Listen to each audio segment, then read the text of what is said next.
दोस्तों, मेरा नाम रंजीत है और आज हम पढ़ने वाले साइंस चैप्टर नंबर 1, जिसका नाम है हमारे आसपास के पदार्थ।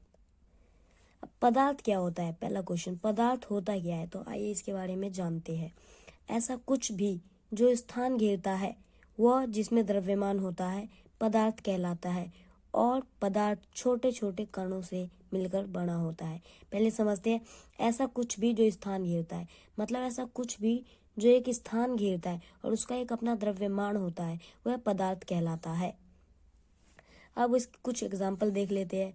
किताब, पेन, तारे, ग्रह, सूर्य आदि। पेन कुछ भी हो सकता है जो स्थान घेरता है और उसका कुछ द्रव्यमान है। अब पढ़ते हैं कणों के गुणधर्म। कणों के 3 गुणधर्म होते हैं। पहला गुणधर्म, पदार्थ के कणों के बीच रिक्त स्थान होता है। दूसरा, पदार्थ के कण निरंतर गतिशील होते हैं। तीसरा, पदार्थ के कण एक दूसरे को आकर्षित करते हैं। अब इन तीनों के बारे में एक एक करके जानते हैं। पहला, पदार्थ के कणों के बीच रिक्त स्थान होता है।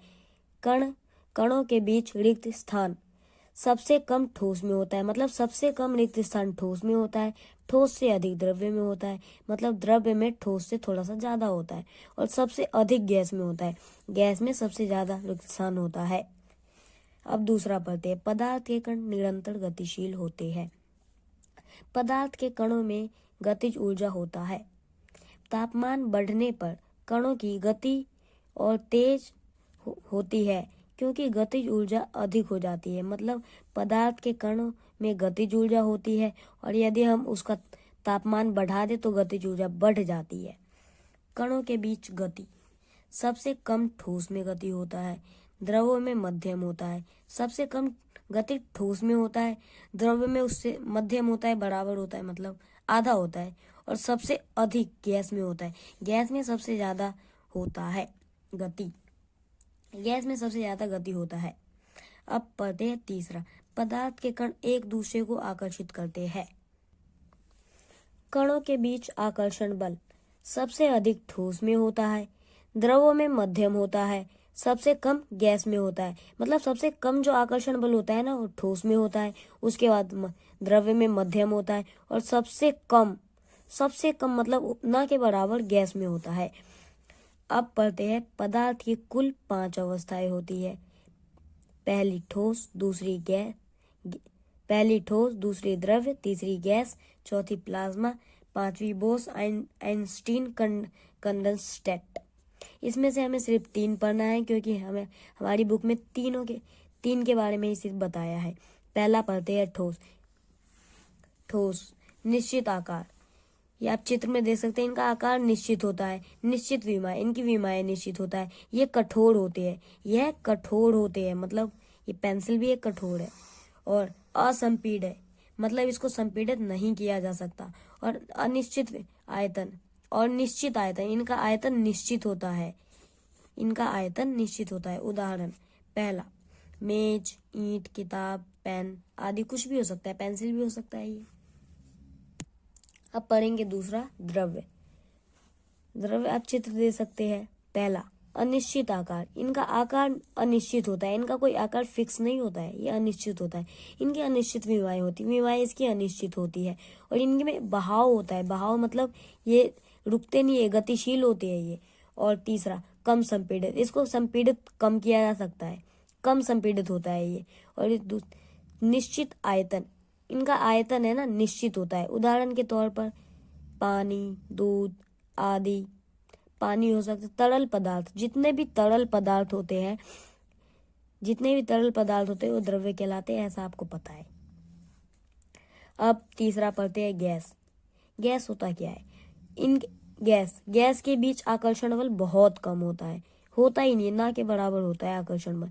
पहले देखते हैं अनिश्चित आकार। इनका आकार कोई फिक्स नहीं होता है, इनका आकार अनिश्चित होता है।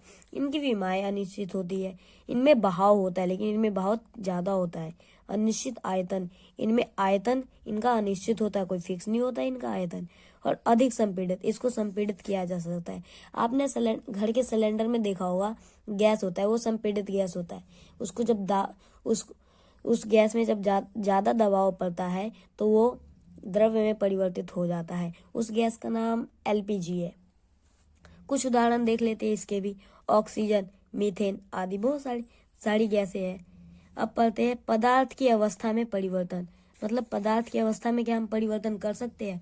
जी हाँ, हम अब पदार्थ की अवस्था में परिवर्तन कर सकते हैं तापमान में बदलाव करके। पहला, यदि ठोस है, ठोस को द्रव्य में बदलने के लिए हमें तापमान बढ़ाना पड़ेगा, और द्रव्य को गैस में बदलने के लिए हमें तापमान और बढ़ाना पड़ेगा। और यदि गैस को द्रव्य में बदलना है तो तापमान घटाना पड़ेगा, और यदि द्रव्य को ठोस में बदलना है तो तापमान और घटाना पड़ेगा। अब दूसरा पढ़ते हैं। दूसरी, दाब में बदलाव करके। अब हम दाब में बदलाव करके भी इनकी अवस्थाएं बदल सकते हैं। पहला, यदि ठोस को द्रव्य में बदलना है हमें, तो हमें है ना उसका दबाव है ना लगाना, उस पर ज्यादा दबाव लगाना पड़ेगा।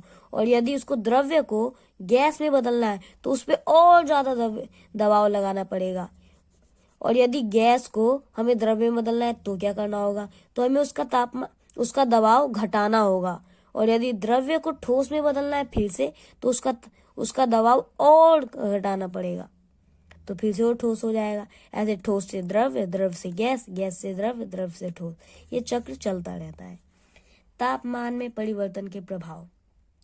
तापमान में परिवर्तन के 3 प्रभाव होते हैं। पहला, गलनांक बिंदु। दूसरा, क्वथनांक बिंदु। तीसरा, ऊर्ध्वपातन निक्षेपण। अब सबसे पहले हम गलनांक बिंदु पढ़ेंगे। गलनांक बिंदु किसी ठोस का वह तापमान जिस पर वह अपनी ठोस अवस्था से पिघलकर द्रव्य अवस्था में परिवर्तित होता है, वह इसका गलनांक बिंदु है।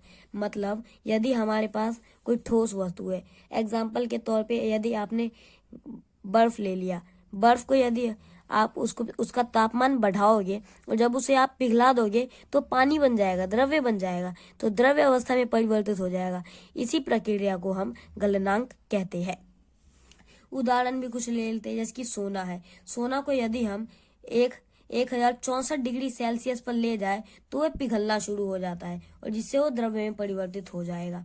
और यदि एल्युमिनियम को हम ले 660 डिग्री सेल्सियस पर एल्युमिनियम को रख दे तो वह भी द्रव्य में परिवर्तित हो जाएगा पिघल कर। अब पढ़ेंगे संगलन की प्रसुप्त ऊष्मा। वायुमंडलीय दाब पर 1 किलोग्राम ठोस को उसके गलनांक पर द्रव्य में बदलने के लिए जितनी ऊष्मा की आवश्यकता होती है उसे संगलन की प्रसुप्त ऊष्मा कहते हैं। मतलब वायुमंडलीय दाब पर यदि एक किलो ठोस, कुछ भी हो सकता है, 1 किलो ठोस को गलनांक पर द्रव्य में, मतलब 1 किलो ठोस को गलनांक पर द्रव्य में बदलने के लिए हमें जितनी ऊर्जा की आवश्यकता होगी ना, वही इसकी संगलन की प्रसुप्त ऊष्मा कहलाएगी, वही उसकी प्रसुप्त ऊष्मा होगी। ये ज्यादा आगे लगता है, कोई बात नहीं। अब पढ़ते हैं क्वथनांक। अब इसका दूसरा पॉइंट, क्वथनांक क्या होता है? किसी द्रव्य का वह तापमान जिस पर वह अपनी द्रव्य अवस्था को छोड़कर गैसीय अवस्था में परिवर्तित होता है, क्वथनांक बिंदु कहलाता है। कहने का मतलब कोई भी द्रव्य है, उसका तापमान जिस पर वह, मतलब कोई द्रव्य है, उसका एक ऐसा तापमान होगा ना जिस पर वो गैस में परिवर्तित हो जाता होगा, तो वही इसका क्वथनांक बिंदु है।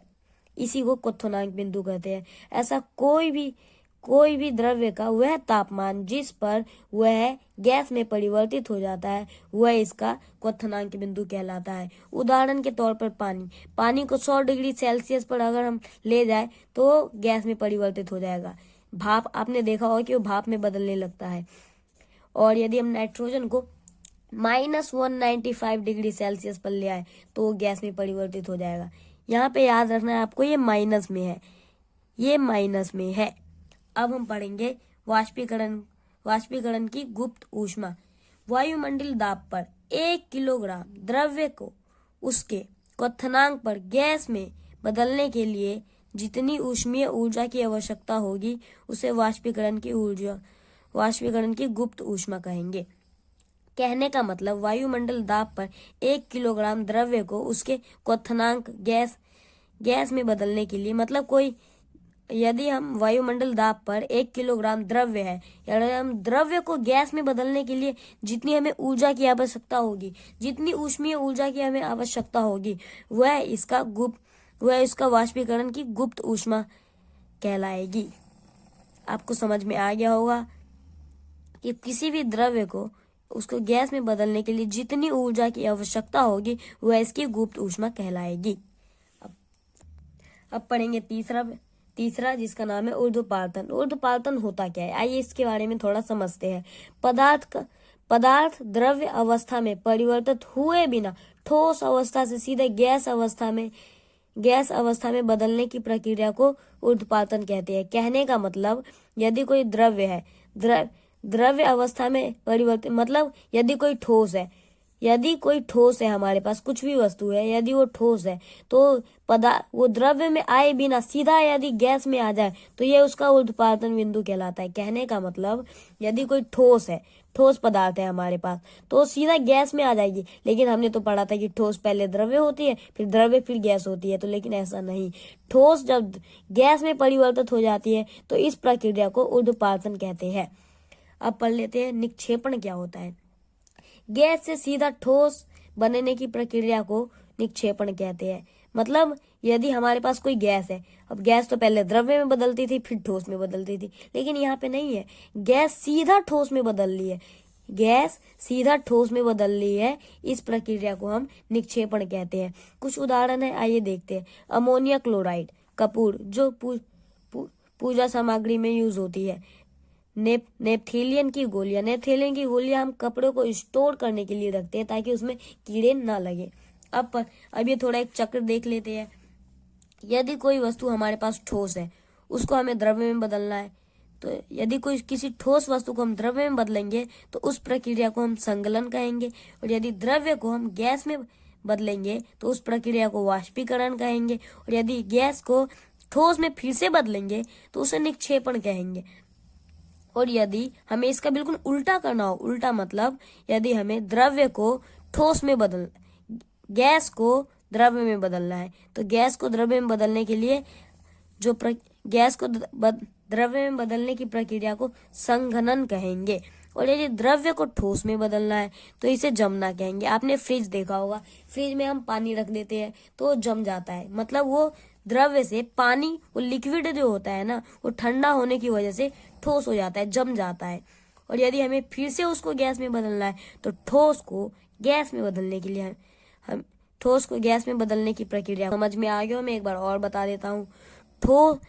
ठोस को द्रव्य में बदलने की प्रक्रिया को संगलन कहेंगे, और यदि द्रव्य को गैस में बदलना है तो उस प्रक्रिया को वाष्पीकरण कहेंगे। वाष्पीकरण आपने देखा होगा कि यदि हम पानी को गर्म करते हैं तो 100 डिग्री सेल्सियस पे आते वो गैस में परिवर्तित होने लगता है, भाप बनने लगता है, इसी प्रक्रिया को हम वाष्पीकरण कहते हैं। और निक्षेपण, अब निक्षेपण क्या होता है, गैस को ठोस में बदलने की प्रक्रिया को निक्षेपण कहते हैं। और यदि हमें बिल्कुल इसका उल्टा करना हो, जैसे कि गैस को द्रव्य में बदलना है, तो संघनन कहेंगे। संगलन और संघनन में आपको अंतर होना चाहिए। इस प्रक्रिया को हम संघनन कहेंगे, और द्रव्य को ठोस में बदलने की प्रक्रिया को हम जमना कहेंगे। और यदि ठोस को गैस में बदलना है तो हमें उस प्रक्रिया को ऊर्ध्वपातन कहेंगे। और हमने अभी पढ़ा था ऊर्ध्वपातन मतलब ठोस द्रव्य अवस्था में आए बिना सीधा गैस अवस्था में आ जाता है, इस प्रक्रिया को ऊर्ध्वपातन कहते हैं। और निक्षेपण किसे कहते हैं, निक्षेपण गैस सीधे ठोस में मतलब गैस तो पहले द्रव्य में बदलती थी, लेकिन गैस यहाँ पे द्रव्य में नहीं बदलेगी, गैस सीधा ठोस में बदलेगी, इस प्रक्रिया को निक्षेपण कहते हैं। मतलब गैस द्रव्य में नहीं बदलेगी, यो सीधा ठोस में बदलेगी, इस प्रक्रिया को हम निक्षेपण कहते हैं। और यही है यहाँ पे, गैस ठोस में बदलने की प्रक्रिया को निक्षेपण कहते हैं। आई होप आपको समझ में आ गया होगा ये चक्र। अब हम पढ़ेंगे दाब परिवर्तन के प्रभाव। तो चलो शुरू करते हैं। यदि तापमान घटाने पर सिलेंडर में गैस लेकर उसे संपीड़ित करे तो कणों के बीच की दूरी कम हो जाएगी और गैस द्रव्य में बदल जाएगा। कहने का मतलब यदि तापमान घटाने पर सिलेंडर में जो गैस होता है ना, गैस को संपीड़ित करे तो कणों मतलब हमने ये गैस है, और यदि हम गैस में ऐसे कण होते हैं, ये गैसों में एलपीजी गैस होती है, और ये एलपीजी के कण है जो एक दूसरे को आकर्षित नहीं करते ज्यादा। हमने पढ़ा है कि गैसीय कण एक दूसरे को आकर्षित ज्यादा नहीं करते हैं। तो यदि हम इस पे दबाव बनाए, इसको दबाएंगे, यहाँ पे देख सकते हैं, यदि हम इसको दबाएंगे तो इसके कण, पहले इसको हम दबाएंगे तो इसके कण थोड़े से पास आएंगे, इस पे ज्यादा दबाव डालेंगे तो इसके कण और पास आएंगे, और यदि इसको पूरा दबाव डालेंगे तो इसके कण गैस से द्रव्य में परिवर्तित हो जाएगी। और हमारे घरों के सिलेंडर में, आपके घरों के सिलेंडर में भी होगा, जो सिलेंडर होता है ना, सिलेंडर के अंदर एलपीजी गैस होती है, वो संपीड़ित गैस होती है उसको, और जैसे ही हम उसको बाहरी वातावरण में लाएंगे वो फिर से गैस में परिवर्तित हो जाएगी, या फिर हम उसका दबाव घटाएंगे तो फिर से गैस में बदल जाएगी। अब पढ़ते, यदि तापमान घटाने पर सिलेंडर में गैस लेकर उसे संपीड़ित करे तो कणों के बीच की दूरी कम हो जाएगी, मतलब कणों के बीच की जो दूरी है ना वो कम हो जाएगी, और गैस द्रव्य में बदल जाएगा। मतलब ज्यादा हम इसको दबाव डालेंगे, बहुत ज्यादा डालेंगे तो इसके कणों की देखो यहाँ पे आपको दूरी दिख ही नहीं रही होगी, मतलब बिल्कुल चिपक चुके हैं, तो अब ये द्रव्य बन चुके हैं, अब ये गैस नहीं है, अब ये द्रव्य है। अब देखो, दाब बढ़ने से कम नजदीक आते, दाब बढ़ने से कण जो है ना, ये जो अगर हम यहाँ पे दाब बढ़ाएंगे तो देखो आप, ये कण है ना नजदीक आ रहे हैं, ये देखो ये कण नजदीक आ गए। और दाब घटाने पर, यदि देखो ये हमारे पास है द्रव्य है, और यदि हम इसका दाब घटा दे, यहाँ पे देखो यदि हमने इसका दाब घटा दिया, सीधा घटा दिया दाब, तो इसके कण वापस से गैस में परिवर्तित हो गए, और यदि हमने इसका दाब बढ़ा दिया तो ये सीधा देखो सीधा द्रव्य में परिवर्तित हो गए, और यदि हमने इसका दाब मध्यम रखा तो ये अभी वो गैस तो है परंतु बहुत आकर्षण में ये चिपके हुए हैं। चित्र के माध्यम से आपको समझ में आ गया होगा, आशा करता हूँ। हमारे घरों के अंदर एलपीजी गैस होती है, ठोस कार्बन डाइऑक्साइड, ये जो शुष्क बर्फ। अब ये एलपीजी गैस होती है हमारे घरों के सिलेंडर के अंदर। अब हम पढ़ेंगे वाष्पीकरण। ये वाष्पीकरण क्या होता है, आइए इसको थोड़ा समझते हैं। यह सतह पर होने वाली प्रक्रिया है जिसमें द्रव्य पदार्थ में सतह के कण क्वथनांक से नीचे किसी भी तापमान पर वाष्प में बदलने लगते हैं। इसी प्रक्रिया को वाष्पीकरण कहते हैं। कहने का मतलब यह सतह पर सीधे होने वाली प्रक्रिया है, यह सतह पर सीधे होने वाली प्रक्रिया है। मतलब सतह, ये प्लेट ले ली, आपने नदी देखी होगी, नदी की जो सतह होती है ना, उसके ऊपर की पानी, वो धूप से है ना, वो गर्म होती है, धूप से गर्म होती है पानी, और फिर वो भाप में बदल जाती है। जैसे आपने देखा होगा कि जब हम पानी को गर्म करते हैं गैस पर तो वह भाप में बदलने लगता है 100 डिग्री सेल्सियस पर। तो यदि